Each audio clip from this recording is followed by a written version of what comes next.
Assalamualaikum warahmatullahi wabarakatuh. Perkenalkan, nama saya Rizky Ramadhani dari Prodi D4 Teknologi Rekayasa Otomotif. Dari offering D2 akan menjelaskan gambar yang diberikan tentang hukum termodinamika kedua. Hukum kedua termodinamika berpusat pada masalah entropi. Hukum kedua termodinamika bisa dinyatakan sebagai berikut. Entropi dapat diciptakan namun tidak dapat dimusnahkan.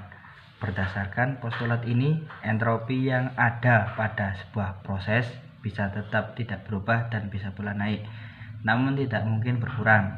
Entropi hanya bisa tetap tidak berubah pada sebuah proses reversibel. Contoh sebuah proses reversibel adalah ayunan bandul teoritis, di mana sama sekali tidak ada friksi yang menghambat ayunan. Dengan kata lain, dalam sebuah proses reversibel tidak ada perubahan entropi.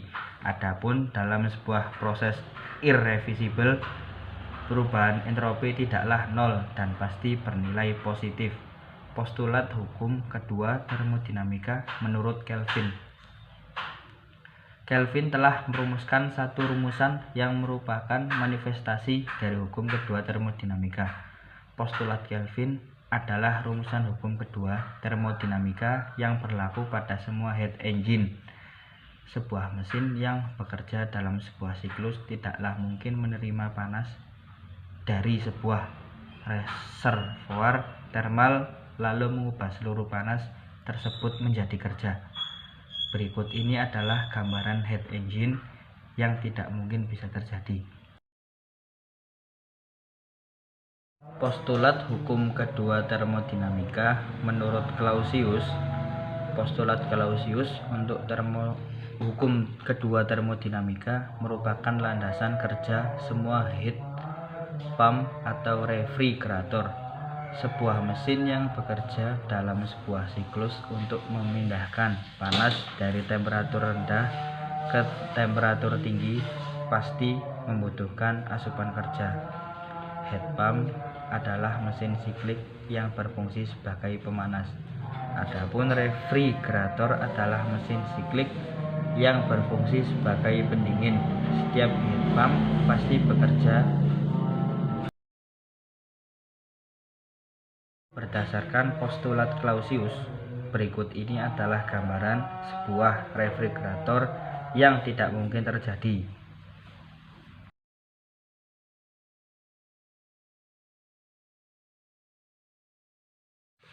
Pengalaman sehari-hari menunjukkan bahwa sebuah kolam renang tidak membeku di musim panas. Jika sebuah benda panas berinteraksi dengan benda dingin, maka tak terjadi bahwa benda panas tersebut semakin panas dan benda dingin semakin dingin. Meskipun proses-proses tersebut tidaklah melanggar hukum kekekalan energi yang dinyatakan sebagai hukum pertama termodinamika. Hukum kedua termodinamika berkaitan dengan apakah proses-proses yang dianggap taat azas dengan hukum pertama terjadi atau tidak terjadi di alam. Hukum kedua termodinamika seperti yang diungkapkan oleh Clausius mengatakan, untuk suatu mesin siklis maka tidak mungkin untuk menghasilkan efek lain selain dari menyampaikan kalor secara kontinu dari sebuah benda ke benda lain pada temperatur yang tinggi.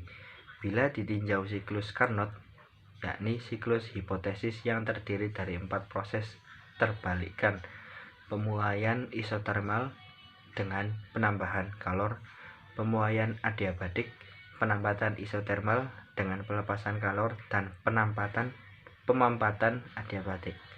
Jika integral sebuah kuantitas mengitari setiap lintasan tertutup adalah 0, maka kuantitas tersebut, yakni variabel keadaan, mempunyai sebuah nilai yang hanya merupakan ciri dari keadaan sistem tersebut.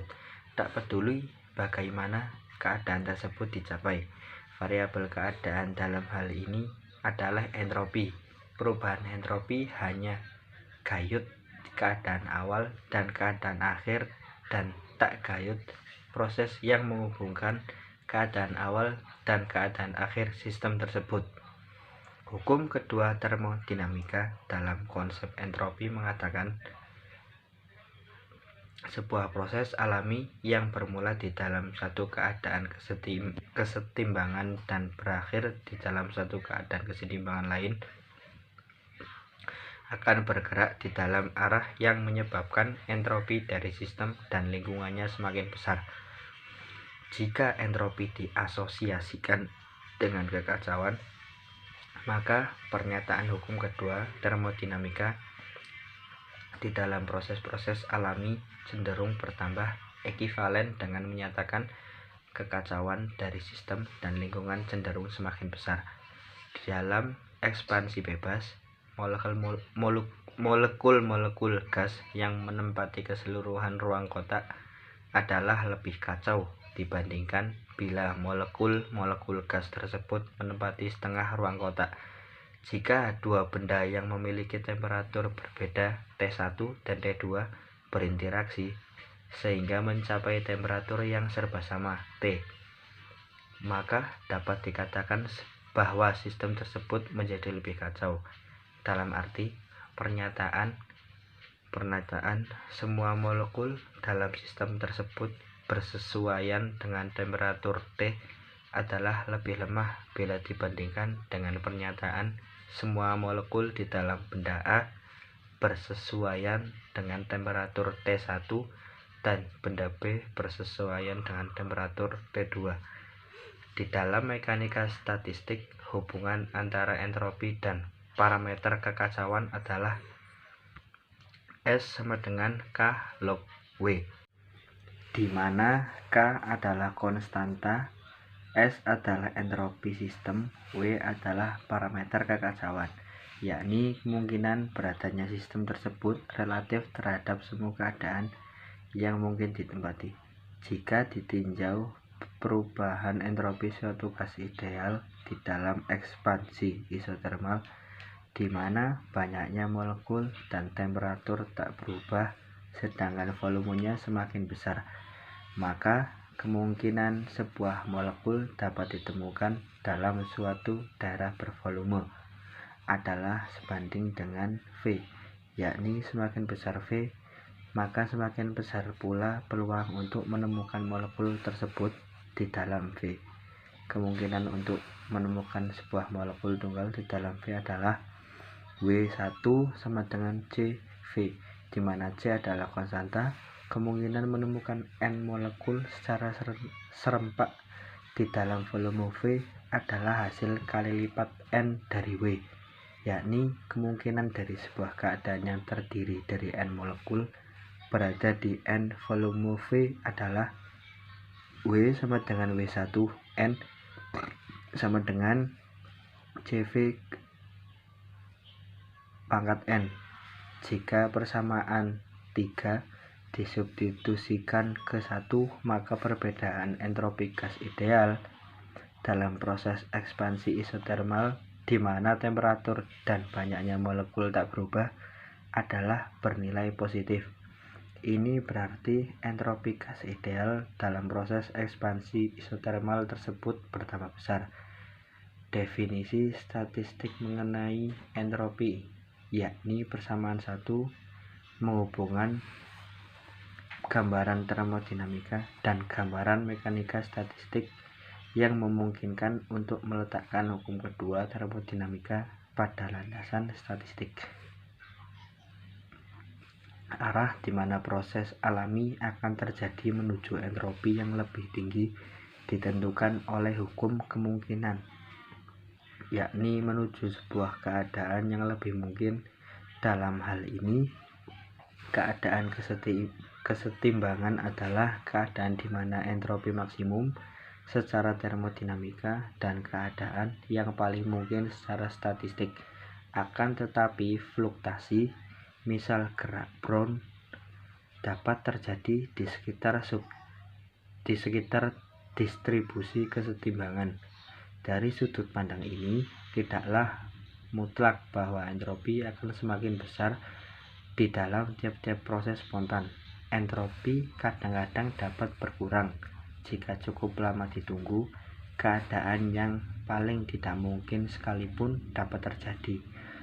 Air di dalam kolam tiba-tiba membeku pada suatu hari musim panas yang panas, atau suatu vakum setempat terjadi secara tiba-tiba dalam suatu ruangan. Hukum kedua termodinamika memperlihatkan arah peristiwa-peristiwa yang paling mungkin, bukan hanya peristiwa-peristiwa yang mungkin. Adapun juga pengaplikasian hukum kedua termodinamika, yaitu banyak sekali dijumpai dalam kehidupan sehari-hari. Contoh, pernah bertanya-tanya, mengapa es bisa membuat mulut kita terasa dingin dan bukan sebaliknya? Waktu kita makan es, tiba-tiba mulut kita jadi terasa dingin. Sebelumnya kita tahu, pada hukum termodinamika 0 menyatakan bahwa benda-benda akan berusaha mencapai kesetimbangan termal. Hal ini berarti es yang kita makan akan berusaha mencapai kesetimbangan termal dengan mulut kita. Terus lewat hukum pertama termodinamika, kita belajar mengenai kekekalan energi. Jadi pas minum es, mulut kita bertambah dingin karena energi berpindah dari mulut ke es, sehingga suhu esnya jadi naik dan efeknya esnya meleleh. Tapi peristiwa itu tidak bisa terjadi sebaliknya. Jadi tidak bisa energi dari es pindah ke mulut dan membuat mulut tambah panas. Proses ini dijelaskan dalam hukum kedua termodinamika. Hukum kedua termodinamika adalah cara untuk mendefinisikan proses alam yang terjadi melalui perhitungan fisika. Hukum ini juga dikenal sebagai hukum entropi. Entropi sendiri adalah selang ketidakteraturan dalam suatu sistem. Entropi sistem dikatakan meningkat ketika suatu sistem yang awalnya teratur menjadi lebih tidak teratur. Semakin tidak teratur sistem, maka semakin tinggi pula entropinya. Bunyi hukum kedua termodinamika adalah kalor mengalir secara spontan dari benda bertemperatur lebih tinggi ke benda bertemperatur lebih rendah, tetapi tidak sebaliknya, kecuali pada kedua benda tersebut dilakukan pemaksaan dengan usaha luar. Lalu, kenapa aliran kalor harus di suhu tinggi atau panas, ke suhu rendah atau dingin? Semakin acak keadaan molekul sistem, semakin besar entropi. Uap air yang bergerak cepat dan acak memiliki entropi lebih tinggi daripada es yang memiliki kerapatan molekul tinggi dan sulit bergerak. Konsep entropi terkait erat dengan aliran panas awal. Ketika gas dipanaskan, ia menerima panas dan entropinya meningkat sering dengan meningkatnya pergerakan molekul. Ketika suatu benda mengalami perubahan wujud ke wujud yang lebih teratur, misalnya ketika gas menjadi cair, cair menjadi padat, entropi air berkurang. Saat entropi air berkurang, entropi lingkungan perlu meningkat agar sistem dan seluruh alam semesta kita berada dalam keseimbangan. Jadi, ketika air berubah menjadi es, kalor yang tadinya terperangkap dalam air harus ada yang menampung. Dalam hukum termodinamika pertama menyebutkan bahwa energi itu gak bisa dimusnahkan. Nah, yang nampung itu adalah lingkungan sekitar, dan karena harus nampung energi kalor tersebut, entropi lingkungannya jadi naik. Sekian dan terima kasih. Hanya itu yang bisa saya jelaskan. Wassalamualaikum warahmatullahi wabarakatuh.